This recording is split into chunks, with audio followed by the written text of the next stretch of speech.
क्या 70,000 करोड़ की कंपनी का होने वाला है कमबैक या हो चुका है द एंड? ड्रीम इलेवन के सीईओ ने बोला ये बैन टोटली अनएक्सपेक्टेड था।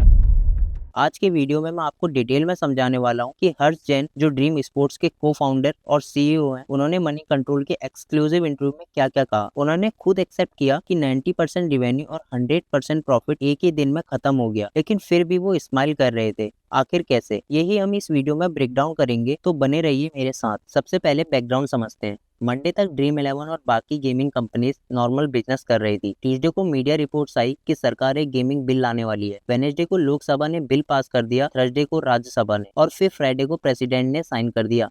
बस एक ही हफ्ते में लॉ बन गया, जिसमें क्लियरली लिखा है इंडिया में कोई भी रियल मनी गेम लीगल नहीं होगा। ड्रीम इलेवन, जिनके पास 260 मिलियन एक्टिव यूजर हैं, वो हर साल हजारों करोड़ कमा रहे थे, उनका पूरा बिजनेस मॉडल खत्म हो चुका है।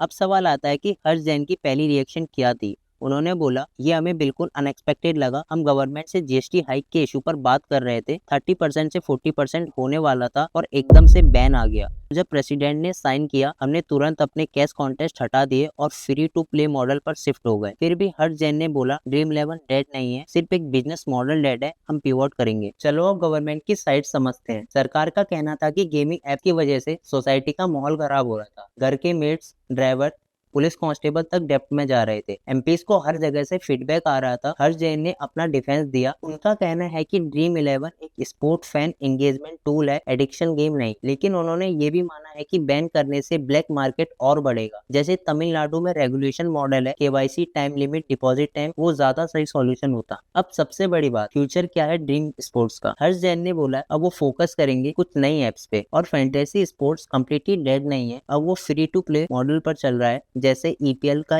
फैंटेसी प्रीमियर लीग फ्री होता है, वैसे ही ड्रीम इलेवन फ्री फैंटेसी बनेगा। तो दोस्तों, ये था हर्ष जैन का कंप्लीट ब्रेकडाउन इंटरव्यू। एक कंपनी जिसका 6,000 करोड़ से ज्यादा रिवेन्यू और 150 करोड़ प्रॉफिट था, एक हफ्ते में उसका पूरा बिजनेस मॉडल खत्म हो गया।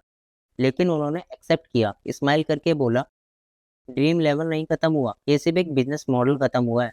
मेरा पर्सनल ओपिनियन, मुझे लगता है अगर सरकार ने रेगुलेट किया होता इंस्टीड ऑफ बैन, तो यूजर को प्रोटेक्शन भी होता और ब्लैक मार्केट भी कंट्रोल होता। लेकिन अब देखना होगा कि फ्री फैंटेसी और स्पोर्ट्स प्लस एआई में ड्रीम स्पोर्ट्स कितना आगे जाता है। आपको क्या लगता है, क्या ड्रीम इलेवन वापस कमबैक करेगा किसी नए अवतार में, या फ्री फैंटेसी में सर्वाइव नहीं कर पाएगा? कमेंट में अपना ओपिनियन जरूर बताना।